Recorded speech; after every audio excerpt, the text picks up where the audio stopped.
presenter, Rebecca with N.O.C. Stat. Thank you, guys.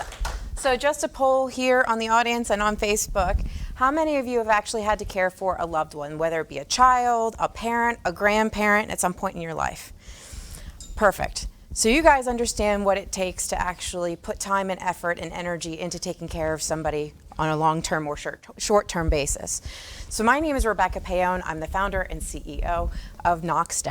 We are an on-demand caregiving application. It's a two-sided marketplace. I like to call it Uber meets Rover for human caregiving. So go ahead, next slide, please. I want you to meet Maria. Maria is like most of you guys in the room. She's part of the sandwich generation, somebody who's between the ages of 30 and 60 years of age. She's a working professional. She's taking care of a loved one at home. That's an adult dependent or disabled adult. She also has other responsibilities, probably to children, a spouse, a boyfriend, somebody else that takes time. The thing is that it takes her a long time to find help because it's either they're too expensive or they say they'll be willing to help, but when you need that person in a jam, you can't get them. So she is really struggling with her work-life balance. Next slide, please. Here is our diagram of our human caregiving application where Uber meets Rover. We are a two-sided marketplace gig application, just like Lyft, Uber, Airbnb, Turo, which is the car rental application. We hire skilled and non-skilled workers. That means people who are nurses, CNAs, LPNs, RNs, physical therapy, occupational therapy, speech therapy, and your layman person who's just willing to sit with an old person for a couple of hours, watch TV, play a game, and give them companion care. We do flat hourly based care on demand or in advance.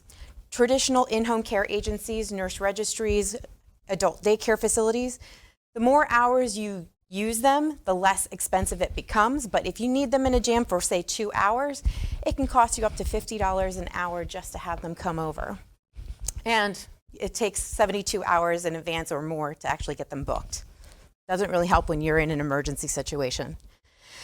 Our background check system is actually much more extensive than the traditional ones that are mandated by the state of Florida. The state of Florida only mandates an FDLE background check. We're actually doing national, federal, and we also are doing the national database for elder abuse. Several states actually have that. Florida does not at this point. We're hoping that Florida will get on board with that eventually, but we do have the ability to pull from transient community information. We give you guys complete control on who you can hire.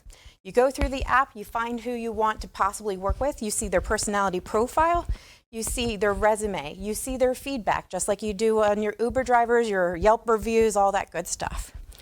And you actually do video chat communication with them before they even show up at your door, so your expectations of care are completed, and you know that they're going to exceed and meet your expectations even faster than a pizza delivery. And all of the billing is completed through our application itself. Next slide, please. So, like everybody knows with the gig economy, we bring together two people, care providers and our families and patients who need care. Our actual care providers, our base minimum rate for just companion care, they'll be netting $15 an hour. So we don't have to worry about at the end of the day later on at the changing of minimum wage to $15 an hour. We also allow them to have the ability to flexible plan on both the care provider side and on our family and patient side to book on demand or in advance up to 30 days to 60 days in advance. And we do save time and money compared to other solutions because we are much more affordable. Next page. So our unique selling proposition or unique selling position.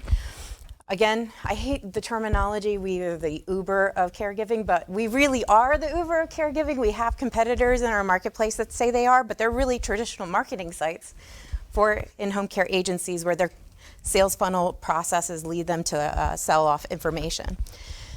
Again, we talk about the background checks, the personality profile testing. We do the flat rate, so we make it much more affordable, flexible, dependable, and it's hyper-local because we do your GPS location, so you're finding people within 5 miles of yourself.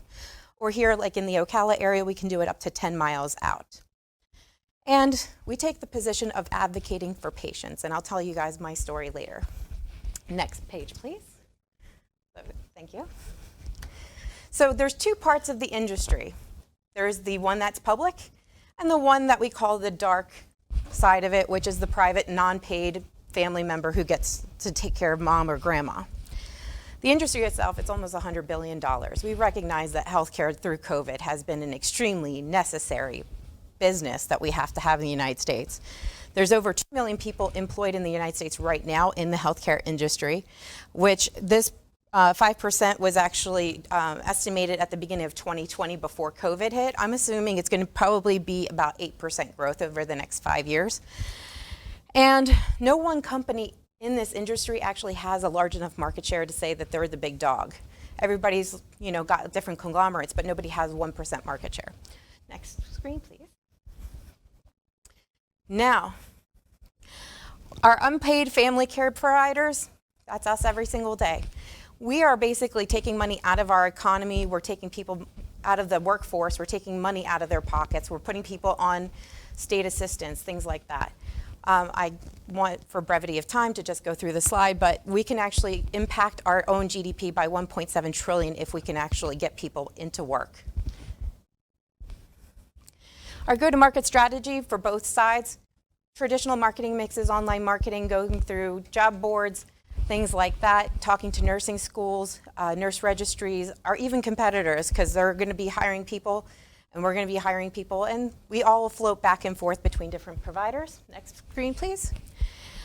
For patients and families, most of the time we're going to be looking at hospital systems, doctors' offices, our own marketing and referral network. We are heavily networked right now in the senior and healthcare industry in the Tampa Bay region. Next one. Revenue. Again, we are a flat fee. We take a 25% cut. Our care providers take 75%. And it is no additional fees or costs at this time. We are going to eventually do branded merchandise, and we do background checks annually, so they have to pay for that. So they have skin in the game. We don't pay for those. Other expenses that we're going to have coming up in the next year is IT development, legal, market strategy, and all that good stuff. Next screen. A revenue goal. We are going to start in Tampa Bay and expand throughout the state of Florida and go national and internationally. And that's just basically an estimate with very, very conservative numbers on what we look to do in 1 year's time. Next screen, please. This is our team. I can talk to you more about them later. And the next screen, please. Questions and answers. There we go. Made it under time. All right, round of applause. with a minute to spare, actually. So you did a great.